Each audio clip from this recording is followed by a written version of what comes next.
Yeah, here we are, almost the ending. 2 more days of filming left. We're doing the series finale, and all about it I love, I have to say, except the thing I hate is that it's actually smells like an end. But I love these 2 episodes. I actually called writers after I got the script, and I told them, I said, guys, if I could write an episode for Flynn, this would be it. It was really, I'm so happy with it. And the beautiful thing is that it's really written for the fans. We closed all the loopholes. We answer all the questions. You know, everybody's been asking about the journal. What's in a journal? You know, when are we gonna find out? And I've been always teasing, you know, on my Instagram. I was like, guys, this episode we're gonna find out something from the journal, and then we find out little bits and pieces. Now we're gonna find out everything about the journal. Why? Who wrote it? How did it get to Flynn's hands? We can actually even see all of that. So fans are going to be very happy because there's no going to be answers not answered. And the beauty of it is also when we finish with our series finale, it's going to end up with where the story began in a pilot. So it's gonna be like a one big story that if you see only the series finale, you're gonna be, oh my God, I wanna watch this show. And it's gonna start exactly with the last scene. You can get into the pilot immediately, you know, we kind of finish the time loop. So that's pretty cool. Well, the beautiful thing about playing Garcia Flynn is he started as a really bad guy, and everybody thinks he's a bad guy. Although Sean Ryan, Eric Kripke, and we know what's what's coming, but we're not allowed to talk about that.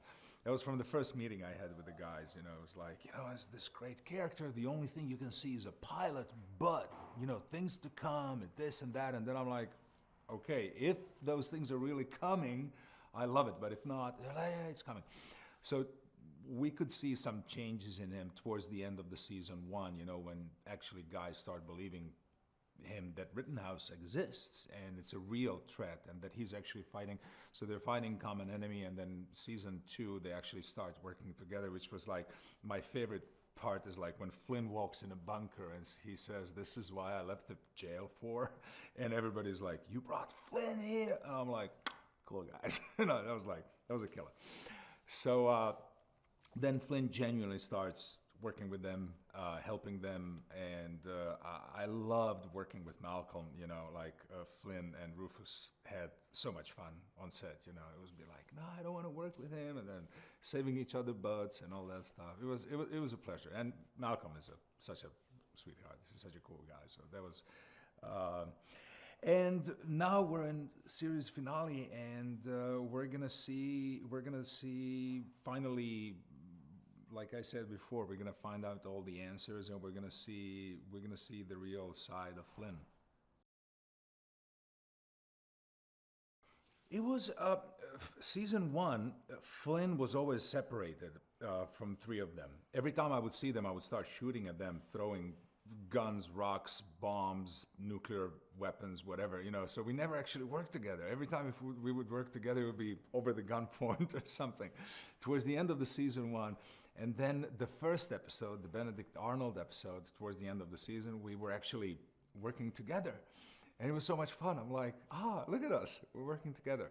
And then season 2, we actually been working together the whole time, and it's nice to be a part of the gang. You don't try to kill them all the time.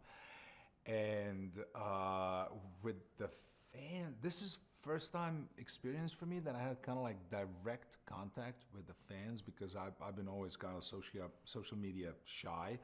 I only had an Instagram that was completely private, only for like literally 10 people, my mom, dad, brother, you know, a couple of friends. So NBC approached me and said, like, you know, what do you think about opening a public profile for Timeless? And I'm like, okay, you know, what am I supposed to do with it? So it kind of started a little bit shy, and then I kind of started pulling out big guns and throwing the photos in, and starting communicating with fans, which is kind of pretty cool. You know, we never had that before. You know, on ER you would have a letter from some country. You couldn't even, read the letter. It was somebody's handwriting, and it was the letter from China. There wasn't Google Translate or whatever. So you would probably just send a photo because you were hoping that's what the letter was about. Today, you got all these messages on Instagram. You can reply to people directly or whatever your social media platform is. So this was like, for me, first time in my life, the experience that you actually kind of like really have touch with fans. And we've been on Comic-Cons, and there was kind of like people there and flying the banners, Save Timeless with the helicopters, and it was pretty much a wild ride. I'm almost positive that season 2 wouldn't happen without our fans, because NBC realized, we have to do something about this. It's like, it's a big show, it's an expensive show, and we know how economics work, but sometimes you need to put economics on the side and do what's right. So that was what second season was all about. And I think NBC made a great decision. It's just they should make one even greater now. But let's see what's happening. No, definitely. Fans were a big part of this show, and like fans, they're really actually focused, and they're like, they want to see the show going, and they're like, they know the details, and it's kind of a fandom. No, but Kelly started it. Kelly was the one she was posting on her Instagram constantly, NBC, you need to save Timeless, we love this show, come on.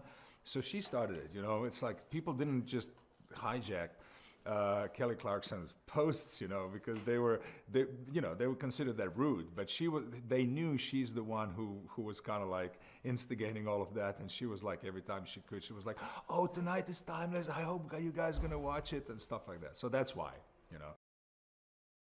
I mean, look, when I come to my son's school, all the kids love the show because the history is interesting. If it's, put it this way, you have two kids going to the same school, and they're on the same level in the history, they're in the same grade, but one guy has a really cool teacher who's kind of like really good teacher. The other guy has a teacher who's not good. This guy hates history, this guy loves history, that's all. So we're telling these stories in a really cool way. History is interesting. And we... Thank you.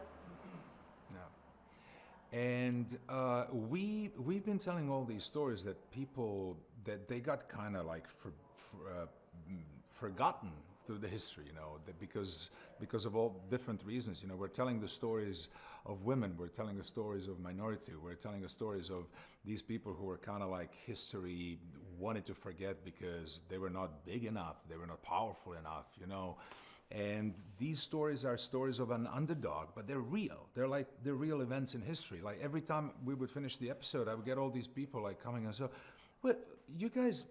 Did you come up with that?" I'm like, "No, check it out, dude. It happens for real." People were like, so people starting. It happened. What happened with ER? And the end of the episode, people would say, "Okay, we can trust that this is a real medicine. What we saw in the show, because we had real technical advisors." Same thing with Timeless. In the end of the show, end of the episode, people would be, "My God, I didn't know about that. This is like amazing. This happened, and we don't teach our kids in school about this event. We don't know about this person that actually he was like this or like that." So that's something that would attract me to this show. And then the characters were done really cool. The chemistry between everybody. Time travel on its own, it's pretty good and pretty interesting. I mean, just imagine if you can do it, just as an observer. I mean, how many things you would do, where would you go? It's like, the chemistry of the whole show, I think it was great, especially by season 2 when we kind of get all our kinks out and everything. It was really smooth. And let me tell you, this is the first time in a while that I've been enjoying myself like a pig in the mud.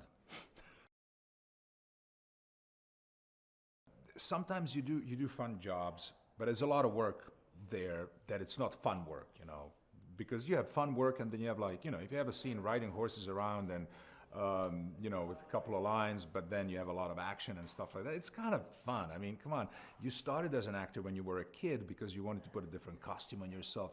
You know, I started like stealing my grandpa's hat, glasses, gloves, cane, pretending to be somebody else, you know, and that's timeless. Every episode, you are in different costume, in different era, in different time, and doing all these fun stuff.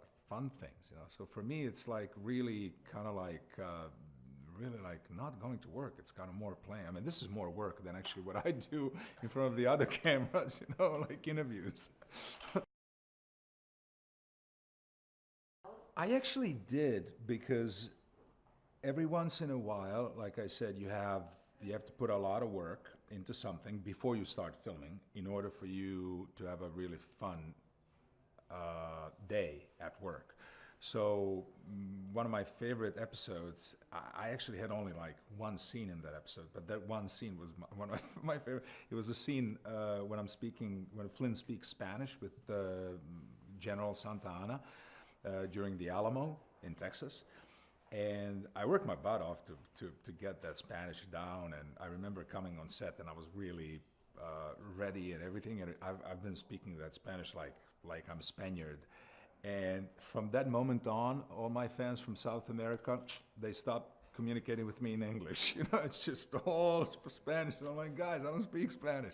You know, although I'm better at it now, I have to say, because I did a couple of other things with Spanish. So, but anyway, that was one of my favorite things, you know, because it was a period. It was the Alamo. It was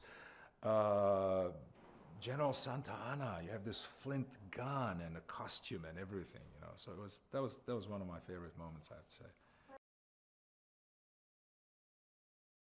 The episode I hated. I just like really I was like, guys, really? I mean, do you have to do this? It's like when Flynn is trying to destroy Apollo mission 11, moon landing.